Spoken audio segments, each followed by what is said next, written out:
घना रहस्यमयी दंडकारण्य वन, ऊंचे ऊंचे वृक्ष, चारों ओर हरियाली और पक्षियों की मधुर ध्वनि। एक बार भगवान श्री राम, माता सीता और लक्ष्मण वनवास के समय दंडकारण्य वन में कठिन मार्ग पर आगे बढ़ रहे थे।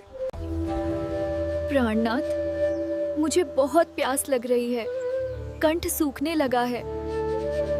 लक्ष्मण, सत्य है, हमारे कमंडल में अब जल शेष नहीं रहा। तुम वन में कहीं जल की खोज करो परो। जो आज्ञा भ्राता। लक्ष्मण वन के भीतर गहराई तक जाते हैं। कभी पथरीली भूमि, कभी सूखी झाड़ियां, पर कहीं भी जल का नामो निशान नहीं। लक्ष्मण वन के भीतर गहराई तक जाते हैं। कभी पथरीली भूमि, कभी सूखी झाड़ियां। भ्राता, मुझे क्षमा करें, मैंने हर दिशा में खोज की पर कहीं भी जल नहीं मिला। तीनों के मुख पर चिंता और थकान स्पष्ट दिखाई देती है। माता सीता की व्याकुलता और बढ़ जाती है। निकट ही एक वृक्ष पर बैठा मयूर यह सब देख रहा था। करुणा से भरा वो धीरे धीरे उनके पास आता है। प्रभु, मैं एक सुंदर सरोवर को जानता हूँ जहाँ निर्मल और शीतल जल है। वो यहाँ से अधिक दूर नहीं। आप वहाँ जाकर जल ग्रहण कर सकते हैं। हे मयूरराज, क्या तुम हमें उस सरोवर का मार्ग दिखा सकते हो? ये मेरा सौभाग्य होगा प्रभु। आइए, मेरे पीछे पीछे चलिए। मयूर घने वन में उड़ान भरता है। श्री राम, सीता और लक्ष्मण उसके पीछे चलते हैं, पर वन की सघनता के कारण मयूर शीघ्र ही दृष्टि से ओझल हो जाता है।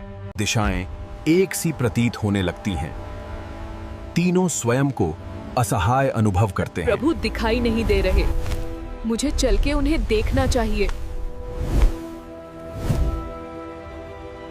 श्री राम, सीता और लक्ष्मण को अपने पीछे ना पाकर कुछ समय पश्चात मयूर लौट आता है। प्रभु, आप पीछे कैसे रह गए?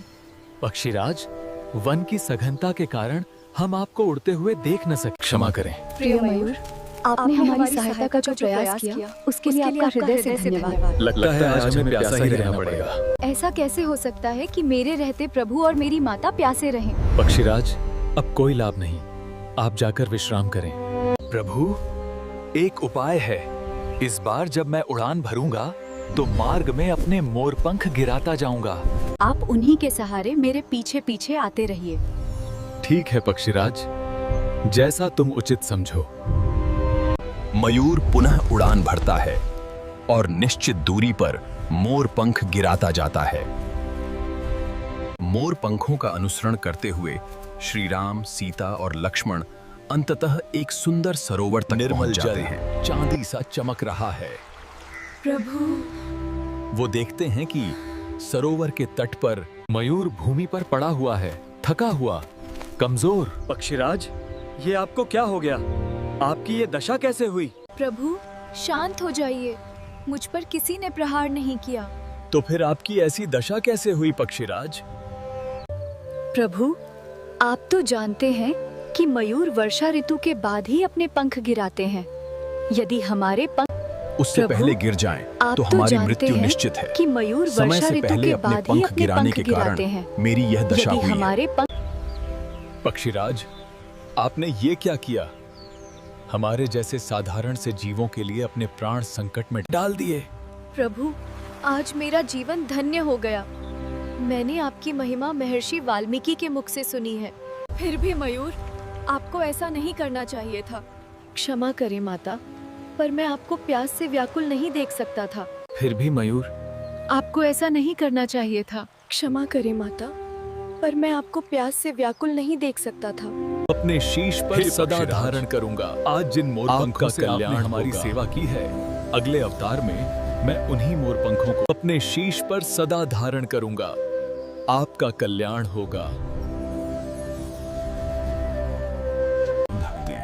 प्रभु के ढनों को सुनकर और उनका वरदान पाकर मयूर स्वर्ग को प्रस्थान कर गया। यही कारण है कि भगवान श्री कृष्ण अपने मुकुट में सदा मोरपंख धारण करते हैं। त्याग, करुणा और निस्वार्थ सेवा की अमर स्मृति के रूप में। सनातन और वीरता की ऐसी और गाथाएं देखने के लिखे चैनल को सब्सक्राइब करें और इस वीडियो को अधिक से अधिक शेयर करें।